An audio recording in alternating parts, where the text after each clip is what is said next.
नमस्कार, आप सुन रहे हैं the dark world secrets with Myra पर साया एपिसोड 3। कहानी अब तक। पारुल अपनी सास को सब कुछ बता देती है। वह देखती है कि आदित्य की तबीयत बहुत ज्यादा खराब हो चुकी है। उसकी आंखें लाल पड़ चुकी हैं, आंखों के नीचे काले घेरे और सूखा हुआ शरीर, साथ ही साथ झड़े हुए बाल देखकर वह डर जाती हैं। पारुल की सास समझ जाती है कि यह जरूर किसी बुरी शक्ति का काम है जो कि उन्हें बर्बाद कर सकती है।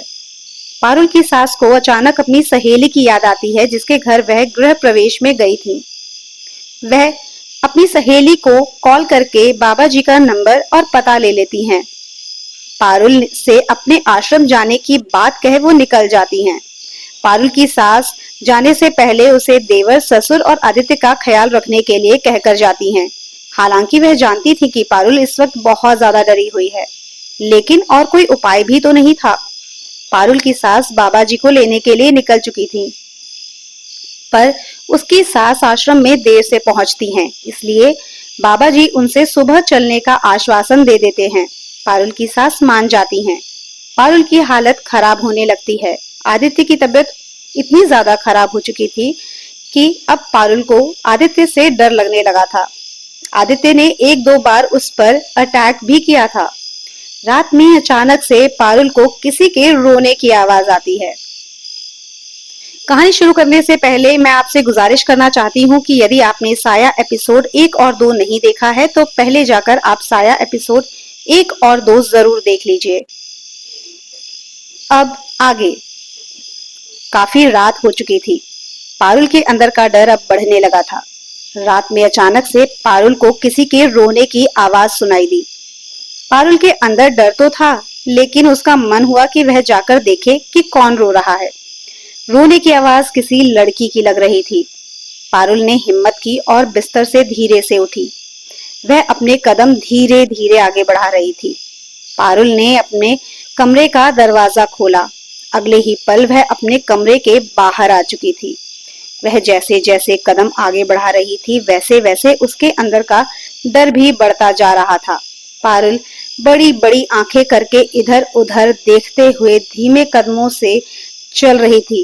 डर के कारण पारुल को बहुत ज्यादा पसीना आ रहा था, साथ ही साथ उसका शरीर भी कांप रहा था। पारुल डगमगाते कदमों से धीरे धीरे चल रही थी। इस वक्त उसकी धड़कन बहुत तेज चल रही थी, ऐसे मानो कि पटरी पर रेल दौड़ रही हो। उसकी आंखें बहुत बड़ी बड़ी हो चुकी थीं। अब पारुल की सांस उसे उखड़ती हुई सी महसूस हो रही थी। उसका चेहरा हल्का फीका पड़ चुका था।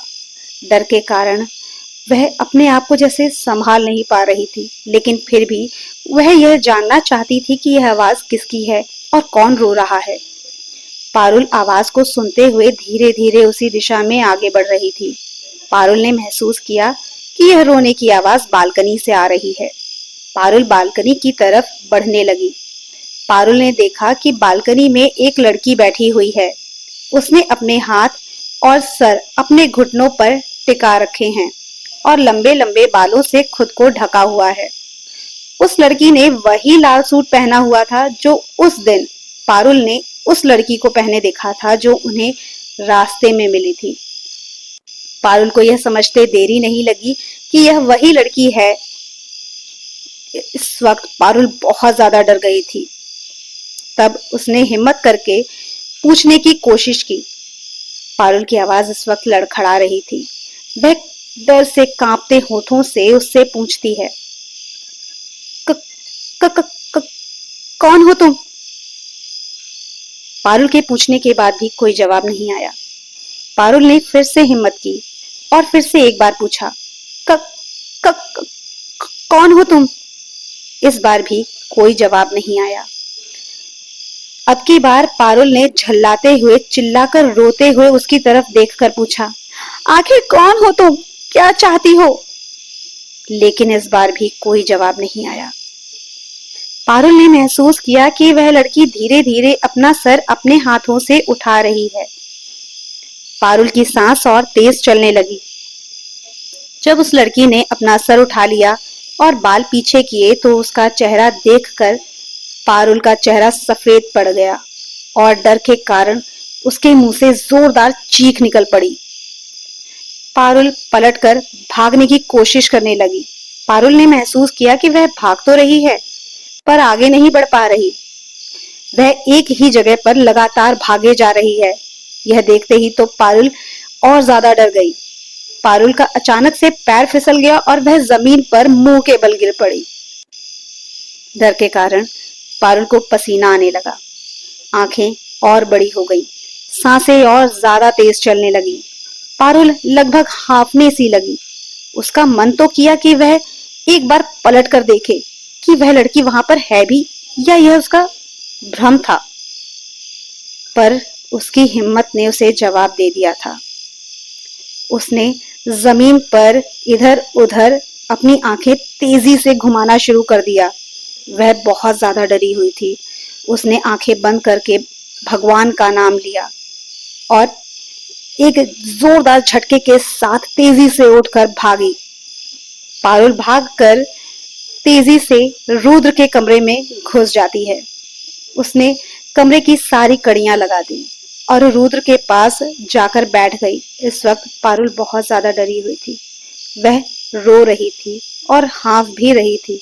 उसका शरीर पसीने से लथपथ था और वह कांप रही थी। बैठने के बाद पारुल के अंदर का डर उसके चेहरे पर साफ देखा जा सकता था। पारुल डर से रोते रोते सिसक भी रही थी। रुद्र वहीं उसके बगल में सो रहा था। पारुल के रोने और हाँफने के बावजूद भी रुद्र की नींद में कोई खलल नहीं पड़ रहा था। वह एकदम सुकून की नींद सो रहा था। यह देखकर पारुल हैरान थी। हालांकि वह नहीं चाहती थी कि उसके बेटे की नींद में कोई खलल पड़े या वो परेशान हो जाए, लेकिन इतना सब कुछ होने के बाद, इतनी जोरदार चीख के बाद भी रुद्र की नींद नहीं टूटी। वह हैरान थी। उसे मन ही मन विचार आया, क्या उसके ससुर जी और देवर ने भी उसकी आवाज सुनी या नहीं, या सिर्फ यह वही महसूस कर पा रही है, और अगर ऐसा है तो ऐसा क्यों। रुद्र के सुकून भरे चेहरे को देखकर उसके चेहरे पर हल्की सी मुस्कान आ गई थी। हालांकि वह अभी भी बहुत ज्यादा डरी हुई थी। वह रुद्र को देख रही थी जैसे वह इन सब बातों से एकदम अनजान हो और एक गहरी नींद में सो रहा हो। पारुल अभी स्थिर हो ही नहीं पाई थी कि उसने महसूस किया कि कोई जोर जोर से दरवाजा खटखटा रहा है। पारुल के अंदर का डर अब अचानक से तेजी से बढ़ने लगा। पारुल जैसे अपने आप से बात कर रही हो, सिर हिलाकर बार बार ना का इशारा कर रही थी। नहीं, मैं दरवाजा नहीं खोलूंगी। नहीं, मैं दरवाजा नहीं खोलूंगी। नहीं, मैं दरवाजा नहीं खोलूंगी। पारुल अचानक से चिल्लाकर बोली, मैं दरवाजा नहीं खोलूंगी। खटखटाने की आवाज अचानक से बंद हो चुकी थी। पारुल ने खुद को शांत किया। उसे लगा जो मुसीबत आने वाली थी वह टल गई, पर पारुल यह नहीं जानती थी कि इन शक्तियों को आप नकार नहीं सकते। आप उन्हें इनकार नहीं कर सकते, और आपके इनकार करने के बाद भी उन्हें इस बात से कोई फर्क नहीं पड़ता। ऐसी शक्तियां वह कर ही लेती हैं जो वह चाहती हैं, और वह इसे किसी भी तरीके से पा लेती हैं। वह पीछे नहीं हटती।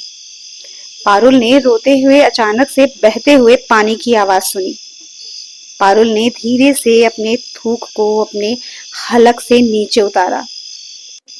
उसकी आंखें डर से फटी हुई थी और हल्की लाल पड़ चुकी थी।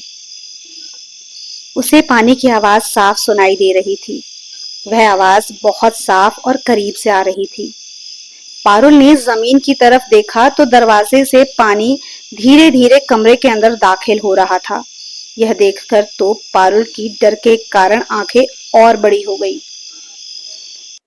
कमरे में पानी धीरे धीरे बढ़ने लगा। पानी बढ़ते बढ़ते बिस्तर के स्तर तक आ गया। पारुल को महसूस हुआ जैसे कि वह किसी नदी या समुद्र में हो। वह अपने आप को बेड पर समेटने की कोशिश करने लगी और रुद्र को भी अपने से चिपकाने के बारे में सोच ही रही थी कि पानी का स्तर और बढ़ गया, और बढ़ते बढ़ते अब वह पारुल के सर के भी ऊपर हो गया। पारुल को महसूस हो रहा था कि जैसे वह डूब रही है। उसकी सांसें उखड़ रही हैं। वह सांस नहीं ले पा रही हो। उसका दम घुटने सा महसूस हो रहा था। पारुल ने हाथ पैर मारने शुरू कर दिए। वह खुद को बचाना चाहती थी। वह बहुत कोशिश कर रही थी कि अचानक से उसकी नजर अपने बेटे पर गई। वह निश्चिंत सुकून से सो रहा था, जैसे उसे कोई फर्क ही नहीं पड़ रहा था और अभी भी वह गहरी नींद में ही था। यह देखकर पारुल हैरान थी। पारुल को कुछ समझ में नहीं आ रहा था कि यह सब अगर हो भी रहा है किसी भी शक्ति के कारण, तो केवल पारुल के साथ ही क्यों हो रहा है? केवल पारुल ही उसे क्यों महसूस कर पा रही है? रुद्र क्यों महसूस नहीं कर पा रहा? क्यों यह सब रुद्र के साथ नहीं हो रहा? पारुल की नजर अचानक से अपने बेटे के हाथ पर गई। उसने देखा कि रुद्र की कलाई पर एक कलावा बंधा हुआ है, जो कि वह मंदिर से लेकर आई थी। पारुल की सांस फूल रही थी। पानी का एहसास उसे बहुत ज्यादा हो रहा था। अचानक से पारुल के सामने फिर से उस लड़की की शक्ल आ गई और पारुल को ऐसा महसूस हुआ कि जैसे कि अब यह उसकी जिंदगी का आखिरी पल है। कि अचानक से उसने महसूस किया कि उसने अपने बेटे का हाथ पकड़ा हुआ है और अचानक से सब सामान्य हो गया। पारुल ने डर से जब अपने बेटे का हाथ पकड़ा था, उसने यह सोचा नहीं था कि सब सामान्य हो जाएगा। लेकिन जब सब कुछ सामान्य हो गया तब उसे समझ में आ गया था कि जो कलावा उसके बेटे के हाथ पर बंधा हुआ है वह उसकी और उसके बेटे की रक्षा कर सकता है।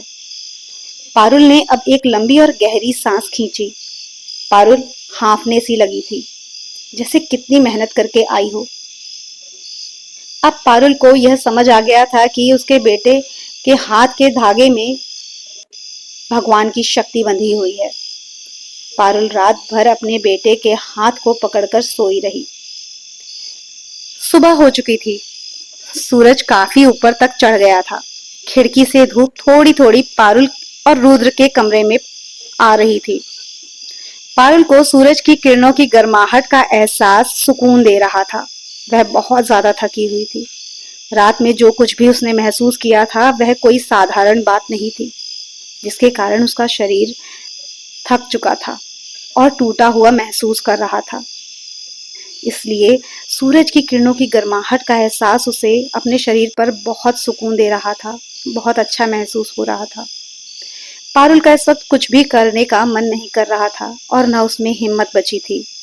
पारुल फिर भी उठकर अपने लिए चाय बनाई और रुद्र के लिए उसने दूध गर्म कर दिया था। रुद्र उठ चुका था। रुद्र ने ब्रश किया, दूध पिया और फिर अपने दोस्तों के साथ खेलने के लिए उनके घर चला गया। इधर पारुल अपने ससुर जी और देवर को चाय दे आई थी और अकेले बैठकर चाय की चुस्कियां लेने लगी। चाय की चुस्की लेते लेते पारुल को अपनी सासू माँ की याद आई। वह सोचने लगी कि क्या सासू माँ आश्रम पहुंच गई होंगी और क्या बाबा जी से उन्होंने सब कुछ बता दिया होगा। क्या बाबा जी हमारी मदद के लिए मान गए होंगे। पता नहीं क्या हुआ, सासू माँ से बात भी नहीं हुई। काश एक बार फोन करके मैंने उनसे पूछ लिया होता, लेकिन इतनी रात हो चुकी थी और वह अभी अभी उठी थी और उसकी हिम्मत नहीं हो रही थी कि वह अभी अपनी सासू माँ को फोन करे। पारुल की सास बाबा जी को लेकर घर के बाहर पहुंच गई थी। बाबा जी के आते ही मानो सब थम सा गया था। अचानक से मौसम बदल गया। अच्छी खिली हुई धूप थी कि अचानक से एक काला सा धुआं पारुल के घर के आसपास और उसके मुख्य द्वार पर फैल गया। आदित्य के शरीर में अचानक से हलचल बहुत बढ़ गई। आदित्य तड़पने सा लगा। तड़पते तड़पते अचानक से आदित्य का शरीर शिथिल हो गया। अचानक से कुछ धूल उड़कर बाबा जी के आंखों में गई। बाबा जी ने जैसे अपने दाहिने हाथ से अपनी आंखों को ढका और धूल को आंखों में जाने से रोकने की नाकाम कोशिश की। अचानक से वह बाबा जी के सामने आ गई और कहने लगी, चला जा यहाँ से, तो चला जा, वरना तू भी मारा जाएगा, मार दूंगी तुझे भी। बाबा जी ने उसकी तरफ देखते हुए कहा, तू मुझे मारेगी? तू तू तो खुद मुझसे डर गई है। देख अपने आप को, संभाल। मेरे आने से तू कितना ज्यादा डर गई है। तुझे पता है कि मेरी शक्तियां तुझे यहाँ से भगाने में सक्षम है। आत्मा कहती है। मैं डरी नहीं हूँ, चला जा वरना तू भी मारा जाएगा। बाबा जी उसे देखकर कहते हैं, अगर तू डरी नहीं है तो इतनी बेचैन क्यों है? क्यों चाहती है कि मैं यहाँ से चला जाऊं? मैं यहाँ से जाने के लिए नहीं आया हूँ, तुझे हमेशा यहाँ से भेजने के लिए आया हूँ। अचानक से सारा धुआं धीरे धीरे छंटने लगा। फिर से वही खिली धूप दिखने लगी। बाबा जी ने अपना कदम अब पारुल के घर के मुख्य द्वार के पास रख दिया था। बाबा जी लगातार मंत्र पढ़ते हुए जा रहे थे। पारुल के घर के मुख्य द्वार पर वह पहुंचे। पारुल की सास ने जब बाबा जी की शक्ति देखी तो उनके चेहरे पर एक मुस्कुराहट आ गई और उन्हें महसूस हुआ कि हाँ, बाबा जी में इतनी शक्ति है कि वह उस आत्मा से लड़ सकते हैं। पारुल चाय पीते पीते यह सोच ही रही थी कि सासू माँ कब तक आएंगी कि पारुल के घर के मुख्य द्वार की घंटी बजी। पारुल ने दरवाजा खोला। उसने देखा कि दरवाजे पर सासू माँ और बाबा जी खड़े हो रखे हैं। पारुल ने पहले बाबा जी को प्रणाम किया और उनके पैर छुए, फिर अपनी सास के पैर छुए और उन्हें हाथ से अंदर आने का इशारा कर दिया। पारुल के चेहरे पर इस वक्त हल्की मुस्कुराहट थी। पारुल बाबा जी के लिए पानी और कुछ खाने के लिए ले आई। बाबा जी ने कहा कि पारुल, पहले मुझे तुमसे बात करनी है और फिर तुम्हारे पति आदित्य से बात करनी है। बाबा जी ने पानी के गिलास वापस तशरी में रख दिए और घर में चारों तरफ नजर घुमाकर अच्छे से उसे देखने लगे। ऐसा लग रहा था कि जैसे वे इस घर को समझने की और इस घर के वास्तु को समझने की कोशिश कर रहे हों।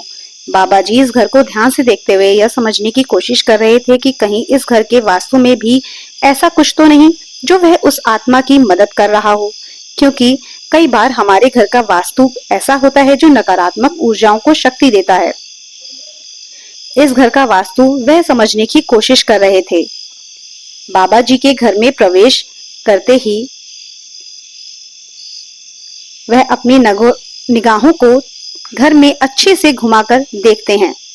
बाबा जी घर का मुआयना अच्छे से कर रहे थे। पारुल बाबा जी के लिए चाय बनाने गई है।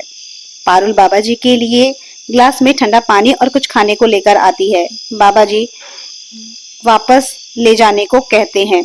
बाबा जी घर की दशा और दिशा को समझने का प्रयास कर रहे होते हैं। बाबा जी घर में देख रहे होते हैं कि अचानक से एक छोटा सा बच्चा खेलते खेलते बाबा जी के पास आ जाता है। ये छोटा बच्चा कोई और नहीं, रुद्र है। बाबा जी रुद्र को देखकर मुस्कुरा देते हैं और अपने हाथ को उसके सर पर हल्का सा फेर कर उसे आशीर्वाद देते हैं। रुद्र भी बाबा जी का पैर छूकर मुस्कुरा देता है और फिर से बॉल लेकर खेलने के लिए चला जाता है। पारुल बाबा जी के लिए चाय लेकर आती है। बाबा जी के सामने चाय रखी हुई है, पर वह चाय को नहीं देखते हैं, सीधे पारुल को देखकर कहते हैं कि हमारे पास समय अधिक नहीं है। बाबा जी पारुल को एक लंबी सी सूची पकड़ा देते हैं। इसमें कई सामग्रियां लिखी हुई थी, जिसकी आवश्यकता बाबा जी को किसी हवन या पूजा के लिए पड़ने वाली थी। पारुल ने हाथ में सूची को पकड़कर उसकी तरफ नजर डाली और फिर बाबा जी ने उसे सूची में लिखे हुए सामान के बारे में सब समझा दिया। पारुल ने नजर डाली, फिर कहा, बाबा जी, यह सब सामान तो आ जाएगा, पर मेरे मन में एक डर है। रुद्र अभी बहुत छोटा है, न वह यह समझ पाएगा और न ही इन सब का सामना कर पाएगा। बाबा जी, मैंने सोचा है कि क्यों ना मैं रुद्र को अपनी मम्मी के घर छोड़ाऊं। बाबा जी गंभीर होकर पारुल को देखते हैं और कहते हैं, बेटा, जो डर तुम्हें सता रहा है वह डर मैं समझ सकता हूँ। हर माँ के मन में अपने बच्चे के लिए डर आ ही जाता है। बेटी, तुम जो कह रही हो वह बिल्कुल सही है। रुद्र अभी इन सब के लिए वाकई बहुत छोटा है। उसका यहाँ रहना खतरे से खाली नहीं है। यह न सिर्फ उसके लिए बल्कि हमारे लिए भी खतरा साबित हो सकता है। हो सकता है कि वह बुरी आत्मा तुम्हारे बेटे का सहारा लेकर हमें डराए और अपने मन का करवाना चाहे। जो तुमने सोचा है वह बिल्कुल सही सोचा है। तुम अपने बेटे को अपनी माँ के घर छोड़ आओ, वरना हो सकता है कि हमें इसका हर्जाना भुगतना पड़ जाए। पारुल सर झुकाकर बाबा जी को नमस्कार कहती है और कहती है, जी बाबा जी। पारुल ऐसा कहकर भागकर रुद्र के कमरे में जाती है। रुद्र की अलमारी खोलती है और एक बैग उठाती है और वह फटाफट से उसमें रुद्र के कपड़े पैक करने लगती है। अपनी मम्मी को अपने कमरे में आता देखकर रुद्र भी उनके पीछे पीछे आ जाता है। मम्मा, हम कहीं जा रहे हैं क्या? पारुल, हाँ बेटा, हम नहीं, आप जा रहे हैं। आप जा रहे हैं अपनी नानी के घर। रुद्र, ये हम नानी के घर जा रहे हैं, हम नानी के घर जा रहे हैं। पर मम्मा, आपका बैग कहाँ है? पारुल, बेटा, मम्मा पापा अभी आपके साथ नहीं जा रहे हैं। मम्मा ने कहा ना कि आप जा रहे हो। मम्मा आपके पास 2-3 दिन में वापस आ जाएगी। तब तक आप नाना नानी के पास और मामा मामी के पास रहना, और भैया दीदी तो हैं ही आपके साथ खेलने के लिए। रुद्र, नहीं मम्मा, अगर आप नहीं जाएंगी तो मैं भी नहीं जाऊंगा। वह मुंह फुला लेता है। पारुल, अरे बेटा, कुछ ही दिन की तो बात है, फिर मम्मा पापा आपके पास आ जाएंगे, और मेरे रुद्र को तो नाना नानी मामा मामी भैया दीदी के साथ बहुत मजा आता है। नाना नानी घुमाने ले जाएंगे, भैया दीदी के साथ बहुत मस्ती होगी, बहुत सारा खेलने को मिलेगा। रुद्र, मम्मा, पर आप 2-3 दिन में आ जाओगे ना मेरे पास? पारुल, हाँ बाबू, प्रॉमिस। मम्मा पापा 2-3 दिन में आपके पास पहुंच जाएंगे। आज हम आपको छोड़कर आएंगे। आज से ठीक 3 दिन बाद हम आपके पास आ जाएंगे। रुद्र, ओके मम्मा, मैं रह लूंगा। ये मुझे नानी घुमाएंगी, भैया दीदी के साथ खेलने जाऊंगा। पारुल रुद्र को लेकर बाहर निकलती है। बाबा जी और अपनी सास के पैर छूती है और कहती है, मम्मी जी, मैं रुद्र को मम्मी के घर छोड़ने जा रही हूँ। मम्मी के घर छोड़कर मैं जल्दी से वापस आ जाऊंगी और सारे काम जल्दी से निपटाने की कोशिश करूंगी। मैं कोशिश करूंगी कि जल्दी से जल्दी सारा काम निपटवा दूं, क्योंकि हमारे पास ज्यादा वक्त नहीं है। पारुल की सास कहती हैं, ठीक है बेटा, जल्दी आना, हम लोग तुम्हारा इंतजार करेंगे। पारुल, ठीक है मम्मी जी।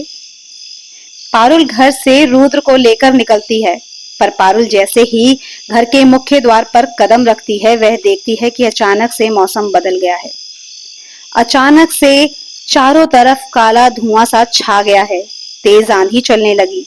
पारुल डर गई और रुद्र भी बहुत ज्यादा डर गया। वह डर के कारण अपनी मम्मी से चिपक गया। पारुल रुद्र को लेकर वापस आ जाती है। पारुल बाबा जी से कहने लगती है, बाबा जी, बाहर जाना तो बहुत मुश्किल हो रहा है। मेरे बाहर कदम रखते ही चारों तरफ से पता नहीं कहां से काला धुआं सा छा गया। तेज आंधी चलने लग गई। बाबा जी ने अपने झोले में से अभिमंत्रित धागा निकाला और पारुल और रुद्र के हाथ पर बांध दिया और कहा कि बेटी, अब तुम्हें डरने की जरूरत नहीं है। तुम्हारे हाथ पर यह जो धागा है, यह अभिमंत्रित धागा है, और अब यह तुम्हारी उससे रक्षा करेगा। अब तुम अपने बेटे को लेकर बाहर जा सकती हो। अब वह आत्मा तुम्हारा कुछ भी नहीं बिगाड़ पाएगी।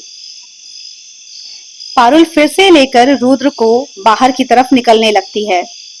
फिर पारुल के बाहर कदम रखते ही फिर से काला धुआं सा छाने लगता है और तेज आंधी चलने लगती है। अब की बार पारुल को डर नहीं लगता।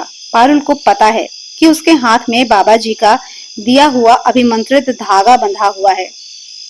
बाबा ने इस धागे को मंत्रों से बांधा हुआ था, जिसके कारण से उसमें एक शक्ति थी, और वह शक्ति पारुल की और रुद्र की उस आत्मा से रक्षा कर रही थी। आंधी चलने के कारण पारुल की आंखों में कुछ धूल पड़ रही थी। फिर भी पारुल ने अपने कदम नहीं रोके और गाड़ी के लिए आगे बढ़ने लगी। पारुल ने कार का दरवाजा खोला और रुद्र को कार में बैठने के लिए कहा। रुद्र कार में जाकर बैठ गया। पारुल ड्राइविंग सीट पर आ गई। पारुल ने कार स्टार्ट की और अपने घर के लिए रवाना हो गई। इधर बाबा जी मिसेस खुराना से बता रहे थे कि इस आत्मा से छुटकारा पाने के लिए हमें पहले यह जानना जरूरी है कि यह आत्मा कौन है, कहां से आई है और यह क्या चाहती है। जब तक हम इस आत्मा के बारे में कुछ पता नहीं लगा पाएंगे तो हम इससे छुटकारा भी नहीं पा पाएंगे। मिसेस खुराना, क्या आप इस आत्मा के बारे में कुछ जानती हैं? मिसेस खुराना, नहीं बाबा जी, मैं इसके बारे में कुछ भी नहीं जानती हूँ। पता नहीं कौन है, कहाँ से आई है और क्यों मेरे बेटे के पीछे पड़ी है। बाबा जी, हो सकता है कि आप न जानती हो पर आदित्य उसे जानता हो। आदित्य का संबंध उस आत्मा से किसी न किसी तरीके का तो है, तभी वह आत्मा आदित्य के शरीर में वास कर रही है। मिसेस खुराना, जी बाबा जी। बाबा जी, क्या आप मुझे आदित्य के कमरे तक ले जा सकती हैं? मिसेस खुराना, क्यों नहीं बाबा जी, आइए, इस तरफ आइए। बाबा जी मिसेस खुराना के पीछे पीछे चलने लगते हैं। मिसेस खुराना जैसे ही आदित्य के कमरे का दरवाजा आता है तो रुक जाती हैं। वह दरवाजे की तरफ इशारा करते हुए बाबा जी को देखते हुए कहती हैं, बाबा जी, यही मेरे बेटे का कमरा है। मिसेस खुराना धीरे से आदित्य के कमरे का दरवाजा खोलती हैं। आदित्य बिस्तर पर लेटा हुआ है।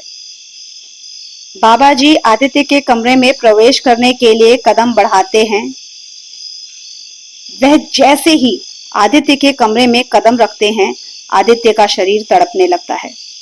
आदित्य के शरीर में वास कर रही वह आत्मा तड़पने लगती है। उसे बाबा जी का आना बिल्कुल भी पसंद नहीं आता। बाबा जी आदित्य को तड़पता देखकर भी नहीं रुकते और आदित्य के पास जाकर खड़े हो जाते हैं। बाबा जी अपने कंधे पर लटके हुए झोले से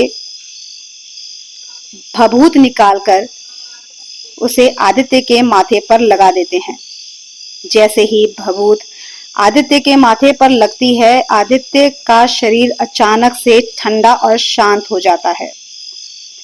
बाबा जी और मिसेस खुराना आदित्य के पास बैठ जाते हैं।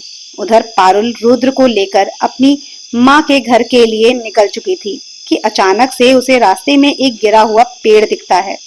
पारुल को अपना रास्ता बदलना पड़ता है। पारुल गाड़ी को घुमाकर दूसरे रास्ते से जाने लगती है। आदित्य को होश आ गया है। बाबा जी आदित्य से सवाल पूछने वाले हैं। आदित्य, माँ, ये कौन है? पारुल कहाँ है? आप कब आई और पारुल ने मुझे जगाया क्यों नहीं ऑफिस जाने के लिए? बाबा जी, बेटा आदित्य, तुम्हारी पत्नी रुद्र को अपनी माँ के घर छोड़ने के लिए गई हैं और मुझे तुमसे कुछ सवाल पूछने हैं। आदित्य बाबा जी को हैरानी से देखता है और कहता है, सवाल? कैसे सवाल? और मेरा सर बहुत दर्द कर रहा है, मैं अभी किसी सवाल का जवाब नहीं देना चाहता। बाबा जी, बेटा आदित्य, जवाब तो तुम्हें देना ही होगा, बहुत जरूरी है और हमारे पास बहुत ज्यादा समय भी नहीं है। आदित्य बाबा जी के चेहरे को देखते हुए उसकी गंभीरता को समझ जाता है और कहता है, पूछिए, आप क्या जानना चाहते हैं? बाबा जी, आदित्य, तुम्हें याद है कि कुछ दिन पहले तुम एक पार्टी में गए थे और वहां से निकलने में तुम्हें देरी हो गई थी, इसलिए लौटते वक्त तुमने एक छोटा सा रास्ता अपना लिया था। उस रास्ते में तुम्हें उस दिन एक लड़की दिखी थी। क्या तुम उस लड़की को पहचानते हो? आदित्य हैरानी से बाबा जी की तरफ देखता है और सोचने लगता है कि बाबा जी को कैसे पता। वह कहता है, हाँ, एक लड़की दिखी थी मुझे। मुझे लग भी रहा था कि मैंने उसे पहले कहीं देखा है, पर मुझे याद नहीं आ रहा था। पर आपको कैसे पता चला? आप कैसे जानते हैं? बाबा जी, मुझे तुम्हारी पत्नी ने बताया। कृपया कर याद करने की कोशिश करो कि तुमने उस लड़की को कहाँ देखा है, तुम्हारा उससे क्या संबंध है। आदित्य अपने दिमाग पर जोर डालता है, लेकिन इस हालत में होने की वजह से आदित्य का शरीर टूटा हुआ है। उसका सर बहुत ज्यादा दर्द हो रहा था और वह बहुत ज्यादा कमजोर भी हो चुका था। आदित्य कहता है, बाबा जी, मुझे थोड़ा सा समय चाहिए यह याद करने के लिए कि मैंने उस लड़की को कहाँ देखा है। इस वक्त मैं बहुत ज्यादा थका हुआ हूँ और मेरे शरीर में भी बहुत ज्यादा दर्द हो रहा है और सर भी दर्द से फटा जा रहा है।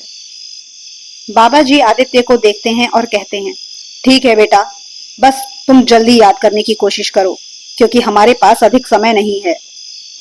बाबा जी के जाने के बाद आदित्य सोचते हुए आराम करने लगता है और याद करने की कोशिश करने लगता है कि उसने उस लड़की को कहाँ देखा है।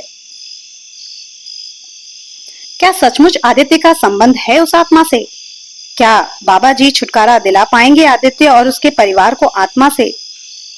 क्या होगा आगे जानने के लिए बने रहिए मेरे साथ और सुनते रहिए साया, केवल the dark world secrets with Myra पर। एक जरूरी सूचना, यदि आप कहानी पढ़ने के शौकीन हैं तो आप इस कहानी को मेरी प्रतिलिपि प्रोफाइल पर जाकर पढ़ सकते हैं और इसका आनंद उठा सकते हैं।